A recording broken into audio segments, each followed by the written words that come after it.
ఓం శ్రీ గురుభ్యో నమ. అందరికీ నమస్కారం అండి.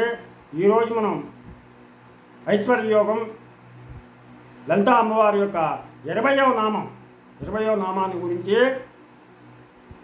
మనం 20వ నామం యొక్క మహిమ గురించి తెలుసుకుందాం. అలాగే దాని శ్రవణం చేయడం వల్ల కలిగేటువంటి ఫలితాన్ని గురించి తెలుసుకుందాం. ముందుగా గణేశ ప్రార్థన. శుక్లాంబరధరం విష్ణు శశివర్ణం చతుర్భుజం ప్రసన్నవదనం ఛాయేత్ సర్వవిఘ్నోపశాంతయే. గురుబ్రహ్మ గురుర్విష్ణు గురుర్దేవో మహేశ్వరః గురు సాక్షాత్ పరబ్రహ్మ తస్మై శ్రీ గురవే నమః. ఓం ఐం హ్రీం శ్రీం శ్రీ మాత్రే నమః. ఓం ఐం హ్రీం శ్రీం శ్రీ మాత్రే నమః. ఓం ఐం హ్రీం శ్రీం శ్రీ మాత్రే నమః. హరి ఓం. ఐశ్వర్యయోగం శ్రీ లలితా అమ్మవారి యొక్క 20వ నామం శ్రవణం చేద్దాం. ఓం తారాకాంతి తిరస్కారి నాథాభరణ భాసురాయై నమః. ఓం తారాకాంతి తిరస్కారి నాథాభరణ భాసురాయై నమః. ఓం తారాకాంతి తిరస్కారి నాథాభరణ భాసురాయై నమః. ఓం ఐం హ్రీం శ్రీం ఓం తారాకాంతి తిరస్కారి నాథాభరణ భాసురాయై నమః. ఓం ఐం హ్రీం శ్రీం ఓం తారాకాంతి తిరస్కారి నాథాభరణ భాసురాయై నమః.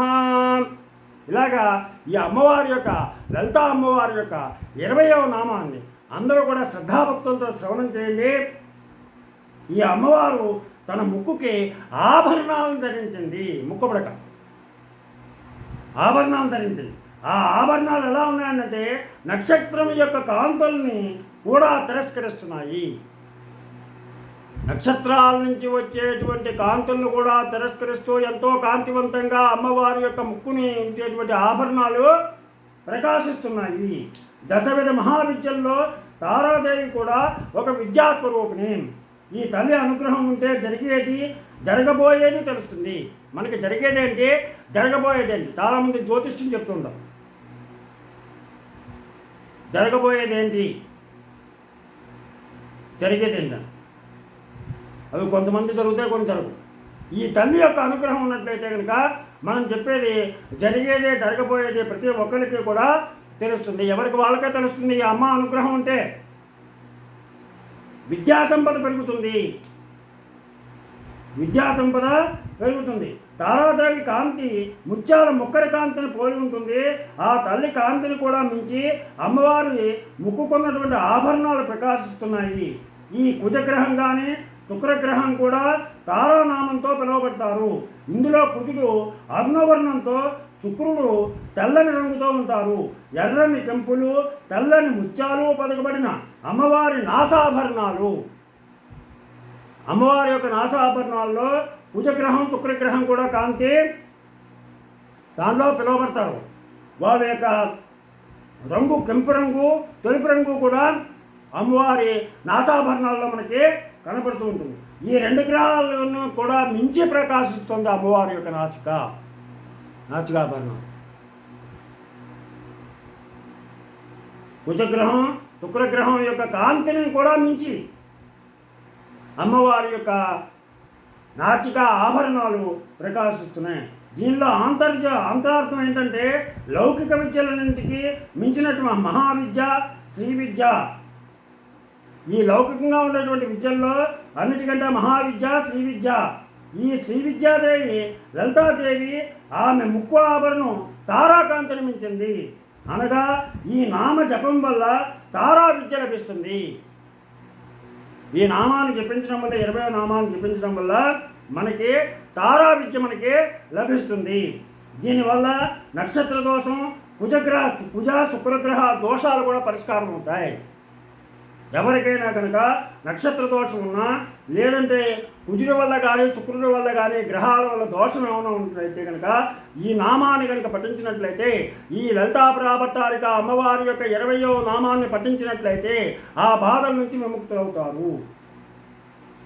ఇవి ఎవరంటే అశ్వని, భరణి, పుత్రిక, రోహిణి, ఆర్ద్ర, పుష్యమి, ఆశ్లేష, మఖ, పుబ్బ, ఉత్తర, హస్త, చిత్త, విశాఖ, జ్యేష్ఠ, మూల, పూర్వాషాఢ, పూర్వభద్ర, రేవతి.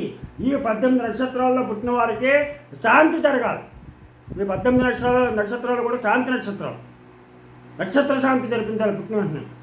ఈ నక్షత్రంలో లేదంటే కనుక వీళ్ళకి జీవితం అంతా కూడా ఒడిదుడుకులతో నడుస్తుంది. అందుకని పుట్టిన వెంటనే నక్షత్ర శాంతి చేస్తారు 18 నక్షత్రాలు. ఈ నక్షత్రంలో పుట్టిన వారు ఓం తారాకాంతి తిరస్కారి నాసాభరణ భాసురాయై నమః ఈ మంత్రాన్ని కనుక జపించినట్లయితే ఈ నక్షత్ర దోషం పోతుంది. ఇలాగ 1 సంవత్సరం పాటు ఈ నక్షత్ర జపాన్ని పఠించేయాలి. వాళ్ళ పెద్దదికిన తర్వాత వాళ్ళ చేత కొంచెం ఊహ తెలిసిన తర్వాత వాళ్ళకి మంత్రాన్ని నేర్పించి ఆ నక్షత్రంలో పుట్టిన వాళ్ళ చేత ఈ 20వ నామాన్ని పఠించినట్లయితే వాళ్ళ జీవితం ఏ ఒడిదుడుకులు లేకుండా నడుస్తుంది. రోజు 27 సార్లు చొప్పున కనుక జపించినట్లయితే నక్షత్ర దోషం పోతుంది. దోషమైనటువంటి నక్షత్రంలో పుట్టడం వల్ల వచ్చినటువంటి దోషం పోతుంది. శుభ ఫలితాలను పొందుతారు వాళ్ళు. ఏంటా మంత్రం? ఓం తారాకాంతి తిరస్కారి నాసాభరణ భాసురాయై నమః. దీన్ని వాళ్ళని శ్రవణం చేయించడం కానీ లేదా పఠించడం కానీ చేయించండి.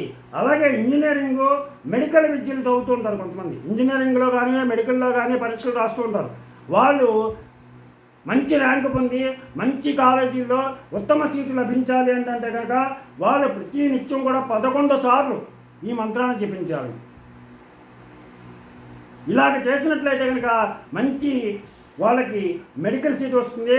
అలాగే మంచి ఇంజనీరింగ్ కాలేజీలో వాళ్ళకి సీటు వచ్చి మంచి ఉన్నతమైనటువంటి అభివృద్ధిని పొందుతారు వాళ్ళు. అలాగే కుజదోషం వల్ల పెళ్లి కానటువంటి వాళ్ళు సంవత్సర కాలం ఈ మంత్రాన్ని కనుక పఠించినట్లయితే వాళ్ళకి 36 సార్లు ఉదయం పూట వీళ్ళు కనుక పఠించినట్లయితే కనుక ఏడాది తిరగకుండానే పెళ్ళి అవుతుంది, గ్యారంటీ.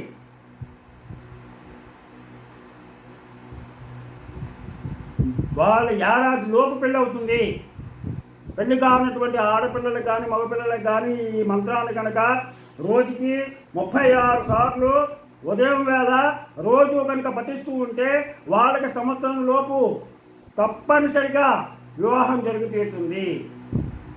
అలాగే శుక్రదోషం ఉన్నటువంటి వాళ్ళు 41 రోజులు ఈ మంత్రాన్ని రోజు 108 సార్లు జపిస్తే ఆ శుక్రగ్రహ దోషం పోతుంది. జాతక దోష పరిహారానికి ఇంతకంటే మనకి మంచి మంత్రం లేదు. మనం ఎక్కడికో ఏదో డబ్బెట్టి ఏవో శాంతులు ఇవన్నీ చేయించుకోకలా మనమే చేసుకోవచ్చు. ఈ లలితా అమ్మవారి యొక్క ఈ 20వ నామాన్ని కనుక పఠించినట్లయితే మీకు జాతకంలో కలిగేటువంటి ఇబ్బందులన్నింటినీ కూడా, అలాగే కుజదోషంతో పెళ్లి కానటువంటి వాళ్ళు వివాహం కావడం, అలాగే ఇంజనీరింగ్లో కానీ మెడికల్లో కానీ మంచి కాలేజీలో ఉన్నత శ్రేణిలో చదవడానికి విద్యను అభ్యసించడానికి మంచి భవిష్యత్తు ఏర్పాటు అవుతుంది. అందుకని ప్రతి ఒక్కరు కూడా ఈ 20వ నామాన్ని అందరూ కూడా లలితా అమ్మవారి లలితా పరాభట్టారిక యొక్క 20వ నామాన్ని శ్రవణం లేదా పఠనం చేయండి. మీరు ఆ తల్లి, ఆ అమ్మవారి, ఆ లలితా పరాభట్టారిక సంపూర్ణ కరుణా కటాక్షాలు పొందండి. మీకు నా ఛానల్ కనుక నచ్చితే సబ్స్క్రైబ్ చేయండి, అలాగే లైక్ చేయమని కోరుతూ మీరు ఆపాదు.